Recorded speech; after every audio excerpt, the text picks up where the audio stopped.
এর আগের ভিডিওতে আমি অঙ্কের ক নং অংশের সমাধান অর্থাৎ প্রারম্ভিক মূলধনের পরিমাণ নির্ণয় দেখিয়েছি।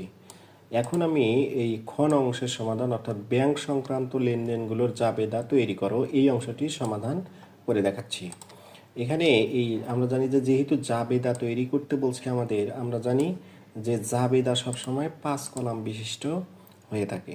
তাহলে যেহেতু জাবেদা 5 কলাম বিশিষ্ট হয়ে থাকে এবং এই জাবেদার এই নির্ধারিত হিসাব বিজ্ঞান কর্তৃক নির্ধারিত এই 5টি কলাম হয়ে থাকে। একটি হচ্ছে তারিখ, বিবরণ, খতিয়ান পৃষ্ঠা, ডেবিট টাকা এবং ক্রেডিট টাকা।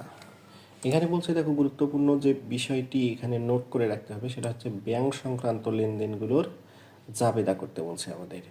তাহলে ব্যাংক সংক্রান্ত লেনদেনগুলো আমাদের এখানে জাবেদা করব আমরা। এখানে তারিখ এর ঘরে যদি আমরা আসি, আমাদের অঙ্কে তারিখের কথা বলা আছে 2022। এখন আমরা দেখব কোন কোন লেনদেনগুলো ব্যাংক সংক্রান্ত। এখানে দেখো, ব্যাংক এ সংক্রান্ত লেনদেন বলতে বুঝবো আমরা কি, ব্যাংক এবং চেক যে সংক্রান্ত লেনদেনগুলো আছে সেগুলোই বুঝে নেব যে সেই লেনদেনগুলোই হচ্ছে আমাদের ব্যাংক এবং ব্যাংক সংক্রান্ত লেনদেন, অর্থাৎ ব্যাংক থাকতে হবে অথবা চেক থাকতে হবে। যদি কোনো লেনদেনে ব্যাংক এবং চেক থাকে তাহলে বুঝতে হবে সেই লেনদেনগুলোর এখানে আমাদের সাধারণ জাবেদা করতে হবে।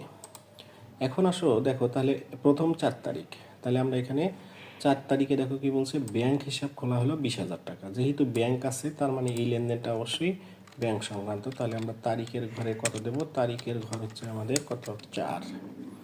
কি বলছে যে ব্যাংক হিসাব খোলা হলো 20,000 টাকা। ব্যাংকে যদি আমরা হিসাব খুলি তাহলে কি হবে আমাদের হিসাব খাতটি দেখো, ব্যাংক একটি প্রতিষ্ঠান এখানে টাকা গ্রহীত অর্থাৎ ব্যক্তি। ব্যাংকে সর্বদাই আমরা ব্যক্তি হিসেবে বিবেচনা করব। যেহেতু ব্যাংক একটি ব্যক্তি, তাহলে ব্যাংক এখানে কি করতেছে, টাকা গ্রহণ করতেছে। আর গ্রহীতা সবসময় কি হয়, ডেবিট হয়। তার মানে ব্যাংক হিসাব হচ্ছে আমাদের ডেবিট। তাহলে ব্যাংক হিসাব হচ্ছে আমাদের ডেবিট। এবং এই ব্যাংকে হিসাব খোলার ফলে কি হচ্ছে, আমাদের কি হবে, ব্যাংক হিসাব খুললে আমাদের কাছ থেকে নগদ টাকা চলে যাবে। যেহেতু নগদ টাকা চলে যাবে, সুতরাং নগদ টাকা হ্রাস পাবে, অর্থাৎ সম্পদ হ্রাস পাবে।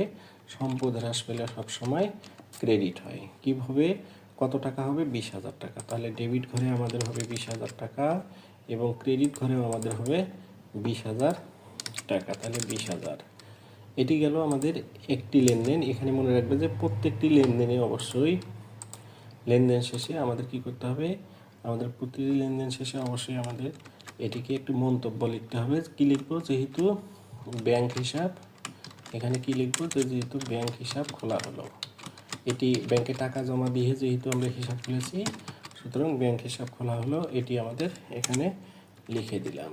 তাহলে এটি লিখে দেওয়ার পর কি করব, আমরা এটিকে এখান থেকে ক্লোজ করে দিলাম। তাহলে একটি লেনদেন গেল। এরপরে আসো, এরপরে দেখো, এরপরে লেনদেনে আসি। দেখো এখানে বলছে যে অফিসের জন্য টেবিল ক্রয়, এটির লেনদেনের জাবেদা আমাদের করতে হবে না, কারণ কি বলছে যে ব্যাংক সংক্রান্ত। তার মানে কি, এরপরে আসো দেখো, অফিসের প্রয়োজনে ব্যাংক হতে উত্তোলন। এই যে ব্যাংক হতে উত্তোলন করেছি, আমি বলছি কি যদি ব্যাংক এবং চেক থাকে তাহলে সেই লেনদেনটার এখানে জাবেদা করতে হবে। তাহলে এটি কয় তারিখ, এটিতে হচ্ছে আমাদের জানুয়ারি 8 তারিখ। কি বলছে, অফিসের প্রয়োজনে ব্যাংক হতে উত্তোলন। যদি আমরা তাহলে অফিসের প্রয়োজনে যদি ব্যাংক থেকে উত্তোলন করি, তাহলে মানে আমাদের ব্যবসা প্রতিষ্ঠানে নগদ টাকা এসেছে। যদি নগদ টাকা আসে অর্থাৎ সম্পদ বৃদ্ধি পায়, তাহলে যদি নগদ আসে, যা আসবে আমাদের হিসাবে সব ডেবিট, অর্থাৎ যা আসে ডেবিট। কি আসতেছে, নগদ টাকা, নগদান হিসাব ডেবিট। আর কি হতে, কোথা থেকে আসতেছে এই টাকাটা, ব্যাংক হতে। তাহলে ব্যাংক একটি ব্যক্তি, ব্যাংক এখানে টাকা প্রদান করতেছে, অর্থাৎ ব্যাংক দাতা। তাহলে দাতা সবসময় কি হয়, ক্রেডিট হয়। তাহলে এখানে ব্যাংক হবে ক্রেডিট। কত টাকা বলছে, 6,000 টাকা এখানে তোলা হলো। তাহলে 6,000 এবং ক্রেডিটেও হবে আমাদের 6,000। এভাবে এটা শেষ করার পর কি করতে হবে, এখানে আমাদের ছোট করে মন্তব্য লিখে দেবো। যেহেতু কি লিখবো যে তখন লিখছি ব্যাংকে জমাদান, এবার লিখবো ব্যাংক হতে উত্তোলন করা হলো, এটি আমরা এখানে লিখে দেব। তাহলে এটি লেনদেন শেষ। যে লেনদেনটি শেষ হবে সেখান থেকে এটার আমাদের ক্লোজ টানতে হবে। তাহলে এটি গেল আমাদের আরেকটি লেনদেন। এরপর আসো, এরপরে দেখি বলছে কি জীবন বীমার প্রিমিয়াম প্রদান, এখানে ব্যাংক বা চেক নাই, তার মানে এই লেনদেনটা জাবেদা করতে হবে না। এরপরে বলছে কি বিজ্ঞাপন বাবদ প্রদান, এখানেও ব্যাংক বা চেক নাই, তার মানে এটিও নয়। এরপর বলছে কি দেখো জানুয়ারি 22 তারিখে বাড়ি ভাড়া বাবদ চেক প্রদান 3000 টাকা। এই যে দেখো এখানে বাড়ি ভাড়া বাবদ কি করা হয়েছে, চেক দেওয়া হয়েছে, তার মানে এটি ব্যাংক সংক্রান্ত লেনদেন, যেহেতু চেক কথাটা এখানে উল্লেখ আছে। তাহলে এটি কত তারিখ হবে, এটি হচ্ছে আমাদের জানুয়ারি কত তারিখ, 22 তারিখ। কি হয়েছে, বাড়ি ভাড়া দেওয়া হয়েছে। তাহলে বাড়ি ভাড়াটা কি, বাড়ি ভাড়া অবশ্যই একটি ব্যয়, বাড়ি ভাড়া অবশ্যই একটি ব্যয়। তাহলে বাড়ি ভাড়া ব্যয় বৃদ্ধি পেয়েছে আমাদের, আমরা জানি যে ব্যয় বৃদ্ধি পেলে কি হয়, ব্যয় বৃদ্ধি পেলে আমাদের ডেবিট হয়। এখানে কি দিচ্ছি, আমরা চেক দিচ্ছি, আমরা কিন্তু নগদ টাকা প্রদান করতেছি না, তাকে চেক দিচ্ছি। চেকের দাতা কি, চেকের দাতা হচ্ছে ব্যাংক।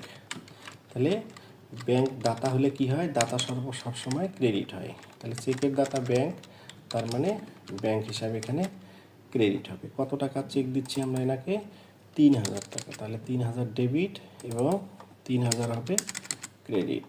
তাহলে এটা আমরা এখানে দেওয়ার পর এটা এখানে কী করব, আমরা এটাকেও এখানে আগে বিবরণটা লিখে, যেহেতু কি লিখবো যে এখানে